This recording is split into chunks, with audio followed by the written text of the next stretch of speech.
nau mai, haere mai, kia koutou katoa everyone. Ko Caroline Orchiston tōku ingoa. I'm an Associate Director for QuakeCoRE, and it's my absolute pleasure to introduce our speaker for the June seminar today.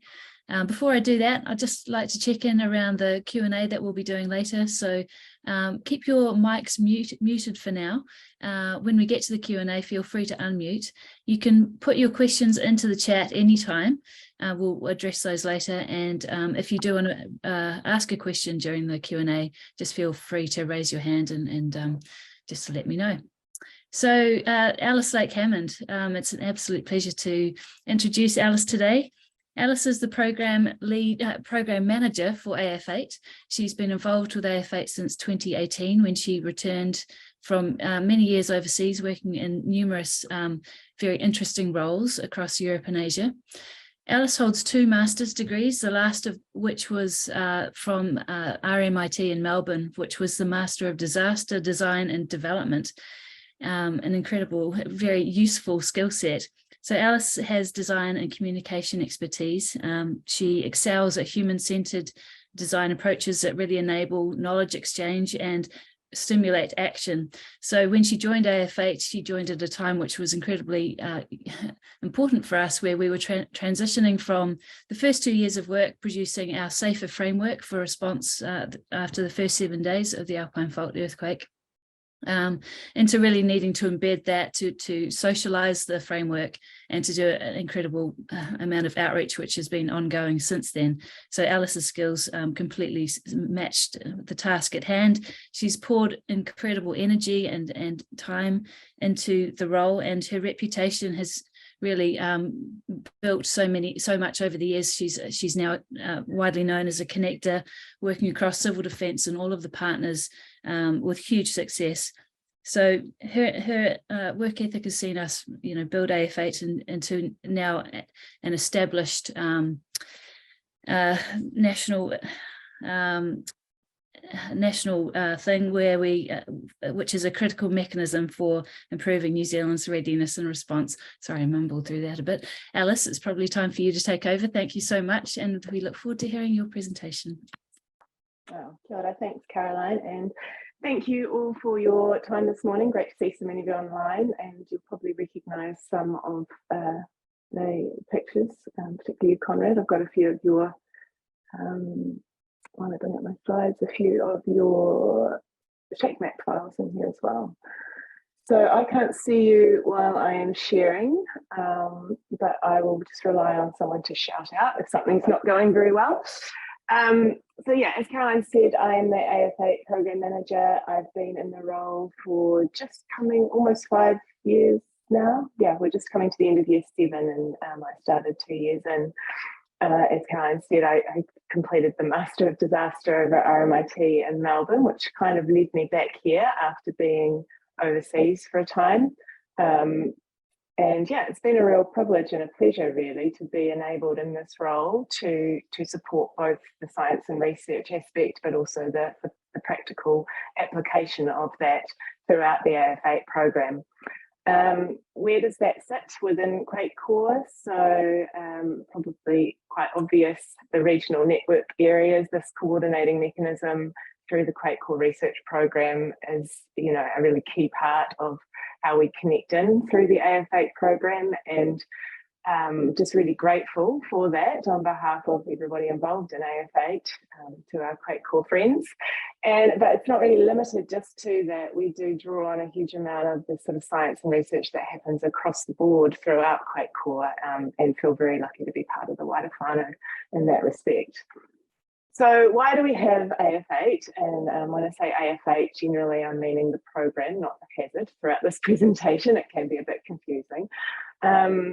And just as a snapshot, really, there's a 75% probability of this earthquake happening in the next 50 years, and for about an 82% chance, or a 4 out of 5 chance, that it will be big enough to impact the whole island and lower north as well considerably. What's not shown in those bullet points is obviously the range of cascading hazards and impacts and longer term consequences of such an event. essentially it will change the way we operate here in the South Island and will have wide-ranging consequences for the whole of Aotearoa New Zealand. So what we're trying to do through the AF8 program is both raise awareness of that, build understanding, and generate, and as Caroline said, stimulate action towards being better prepared for this event. You'll have to excuse my voice a little bit through this presentation. We're just finishing off our roadshow last week and I've been doing a lot of talking, so it tends to go in and out a wee bit at the moment. But what is AF8? AF8, the program, really came about as a recognition of this large hazard in the South Island. It's the South Island's largest natural hazard, and as you can see there, it reaches pretty much into every single region across our island.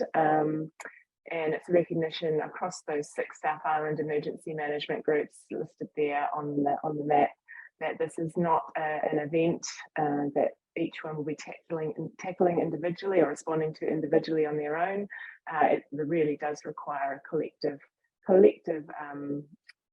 effort to be better prepared.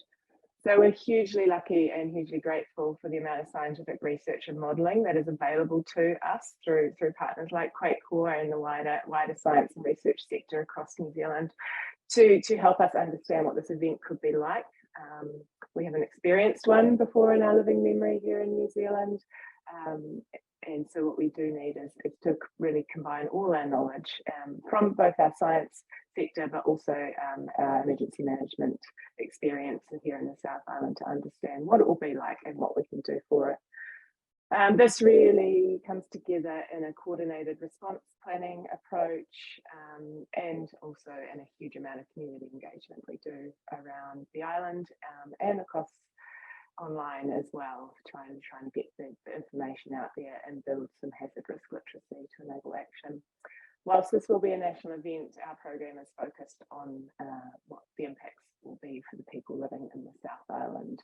We do also work really closely with the National Emergency Management Agency, NEMA, and we have very good relationships up into the North Island emergency management groups as well.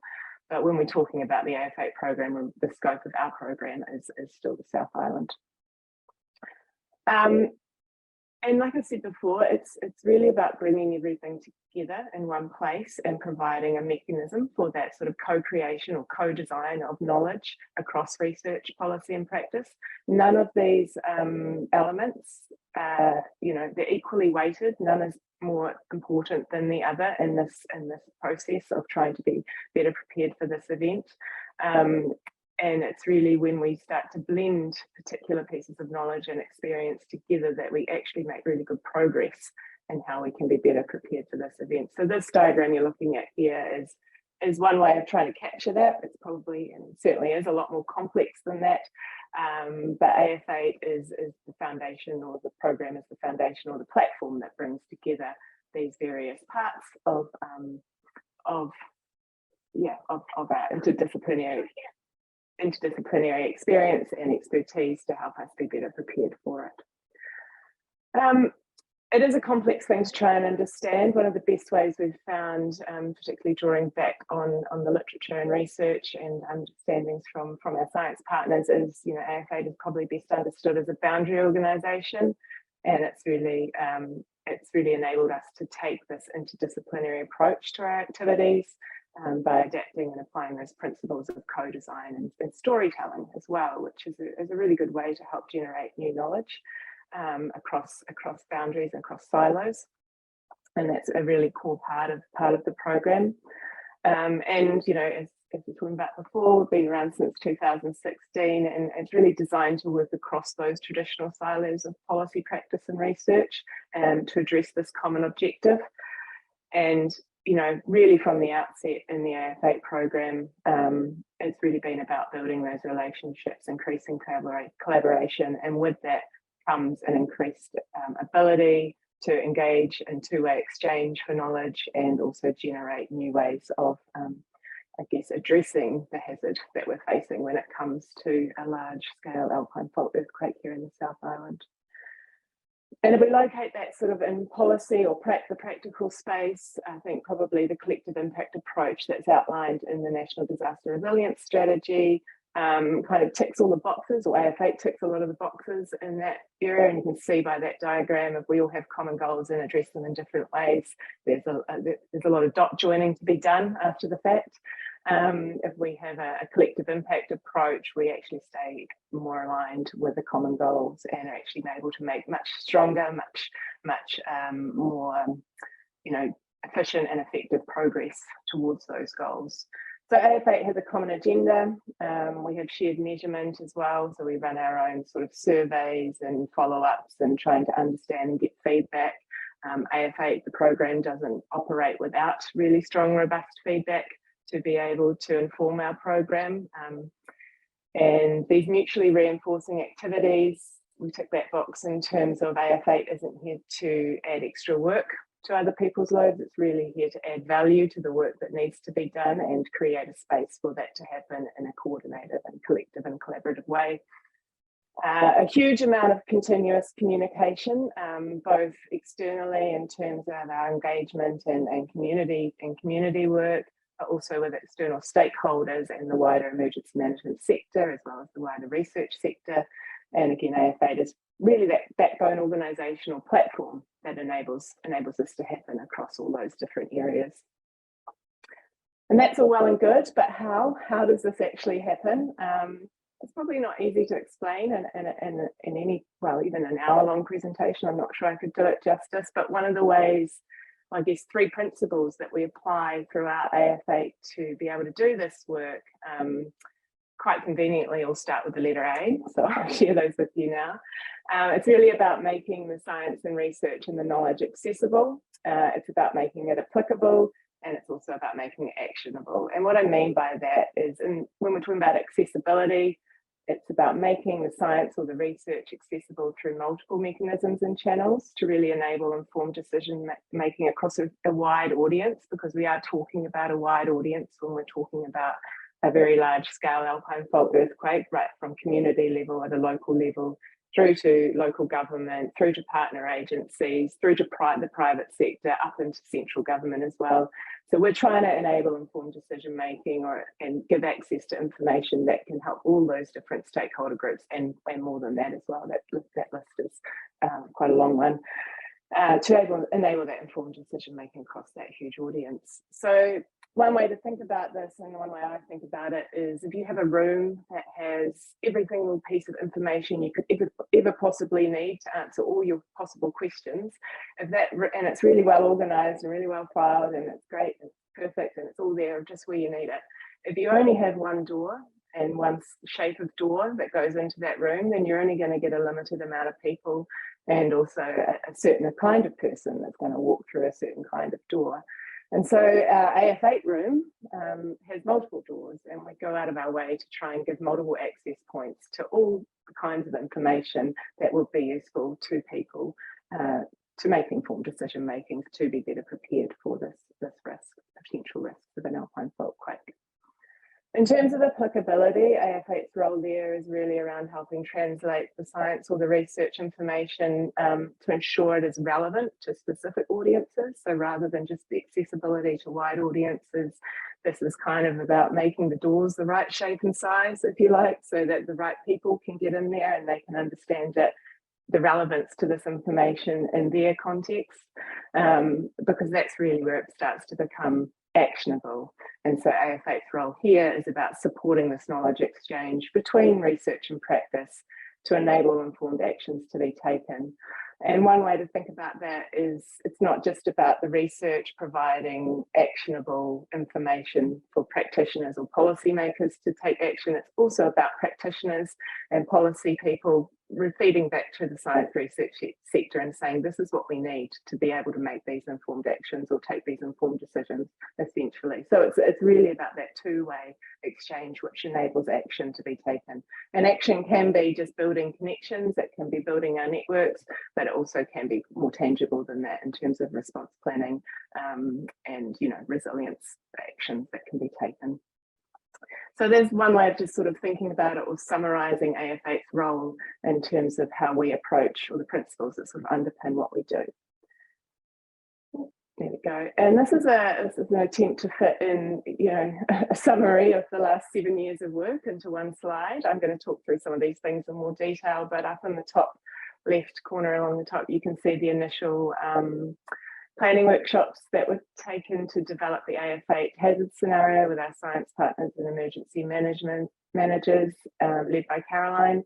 That was then workshopped around the South Island, so you can see that there in the middle top there. We've also done a huge amount of work in schools, both through the roadshow, but also supporting the QuakeCoRE Quake Kit program, which saw the tall towers and the soil testing going around in schools.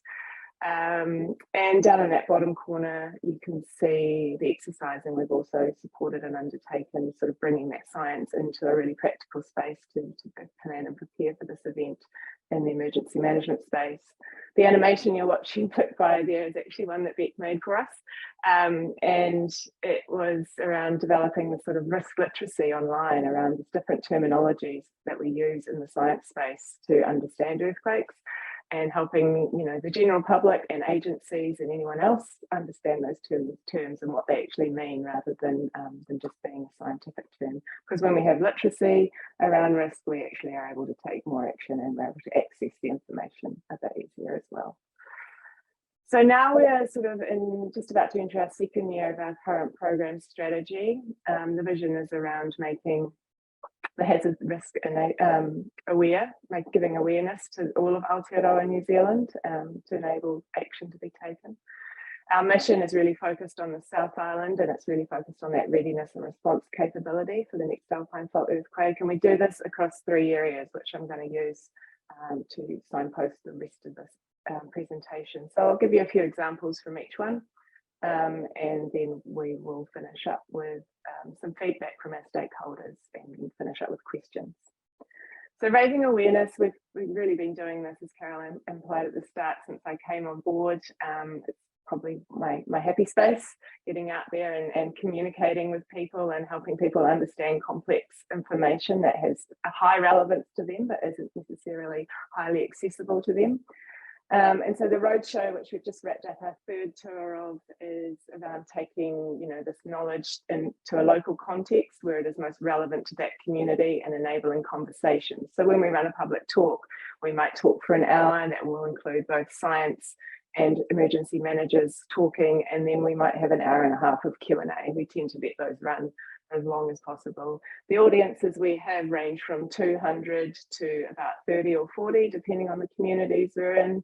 And the only real criticism we've had about the roadshow so far is we're not doing it enough. But we wouldn't be able to get anything else done if we kept doing it.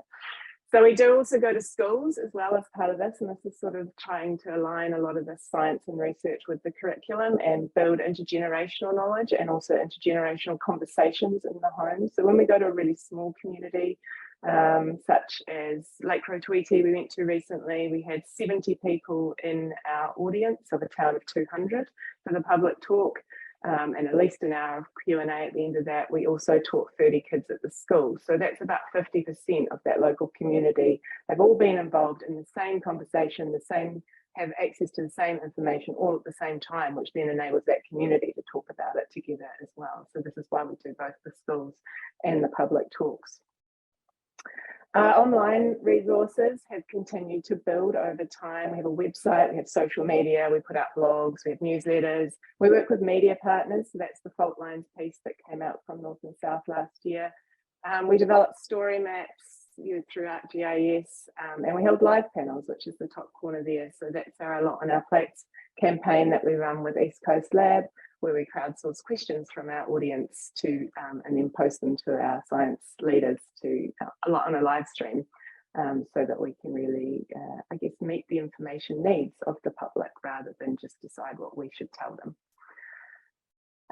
This is a little video of the hazard scenario story map that we have built. It doesn't go through all of it, don't worry, just talking you through the headings there. So it explains what a scenario is and what it isn't and what it can do for us. It talks about the Alpine Fault and what an Alpine Fault earthquake could be like. It then takes us through potential hazards and impacts and finishes with preparedness information. So if I was to take that back to the 3 A's, you could sort of think about those first 3 menu items sort of talk about the access to information, the potential hazards and impacts, really starts to drill down into the relevance of that information in a local context. And then it finishes with the planning and preparedness information and links and resources, which is around that actionable piece of the puzzle in terms of how we approach this in AF8. We're also, I'm going to talk a little bit more around what we're doing in the GIS space with our emergency management partners, but one other item that is currently in development is an NCEA curriculum resource for Level 1 geography, designed to meet or fit in with the new change program that's happening through the Ministry of Education, which will be a GIS-based resource with support from Eagles GIS in schools, and also a load of geography teachers from around the country who are helping us develop this, so it'll work well in the classroom. It's all based on the active faults database and the spatial distribution of risk in the South Island, essentially allowing us to provide a lot of this information as an off-the-shelf resource that can be used in a classroom. We're making that available, and teachers are getting a resource that they can just roll out in the classroom, which makes it easier for them. The reason that we're using ArcGIS for it is because the teachers that we're working with have identified this as a skill set that they would like, or that they know that young people need to be able to then move into tertiary education. So it's a transferable skill that even if they don't go down an earthquake resilience route, they can still use for other things, to help us be better prepared and more resilient for other hazards in New Zealand if they go down that path. So moving on to coordinating intelligence, we're in the process at the moment of developing a research hub, and this piece of work is all around building and coordinating a central knowledge base to inform our planning and preparedness activities. It'll also provide a conduit for the direct application for Alpine Fault related research into practice. So this is a restricted access portal or hub, which will enable collaboration and sharing across the sort of data sets that are available, both in the emergency management space, but also in the research space, allowing these to come together and enable better access and a translation of what they can be used for, so that people can take action. It's not developed yet. It is in the process of being developed, and we will be working with a lot of our science partners to see what we can make available. Obviously, there are some limitations to the available information that we can sort of share, and then also some limitations to some of the science and to what it can actually be used for. But AF8 is here to sort of act as the sort of central hub for that, to enable the rest of the spokes to join in and turn in an effective way, if you like. Networking and collaboration, a huge part of AF8 since before my time, and I came in 2 years into the project and was really lucky that this was the way the project was running. I think it's part of the reason I jumped on board as fast as I could, because I knew it was on for a good thing. But we continually bring people together physically, less so over COVID times, but we have been pretty lucky to maintain a regular, semi-regular face-to-face level of engagement, whether that's workshopping, which you can see in the top left corner there, and top right as well, or to forums where we're bringing our partner agencies together to share what they've been working on, and that coordinated response planning piece, and again building up personal networking collaborations, but also knowledge collaborations, and strengthening the networks for knowledge that we have and for knowledge exchange, so that we can work together more effectively. A few more slides. So we also do this online, a bit more internally. We convene 4 regional response planning groups across the emergency management space in the South Island: public education and PIM, welfare, lifelines and intelligence. These all at some point in time have science in them as well. So particularly in the lifelines and welfare space, lifelines, we're looking at a priority routes project, and welfare, we're looking at habitability modelling to support AF8 or Alpine Fault planning. Public education and PIM, we've been looking at a catastrophic events messaging guide, because what we communicate in a public education space before an event will absolutely pay off in a response space when we have a sort of a lack of communications available to us. And the intelligence piece is really feeding into that previous coordinating intelligence piece, so that we are all on the same page ahead of time as best we can with the information we do have available to us. The partner agencies RPG is really around making sure that our partner agencies are also on the same page and coordinated ahead of time, because the better connected we are before the event, the easier it will be to support each other during and after. So a couple of slides around feedback, and there's a lot of words on there, but just to help navigate those. This is one of my favourite quotes. This came from a student at Golden Bay immediately after we were packing up the roadshow, and she sort of came back in the room quite timid and scared and told me this, and then ran away again.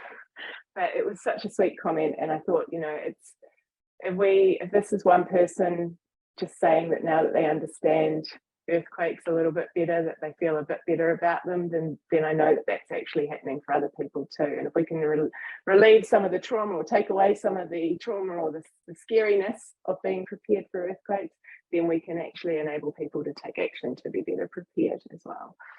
A few comments from workshops and different evaluation pieces we've done, and this speaks to AF8 really providing, I guess, a pathway or an exemplar for how this work can be done. I'm not going to suggest we're doing it perfectly or that we've done all the things, but we are trying to do our best, and we also trying to share these learnings as widely as possible to enable the rest of the sector and the other hazards to be better met with better preparedness as well. So, conscious of time, thank you so much for joining us today, and yeah, happy to take any questions as well.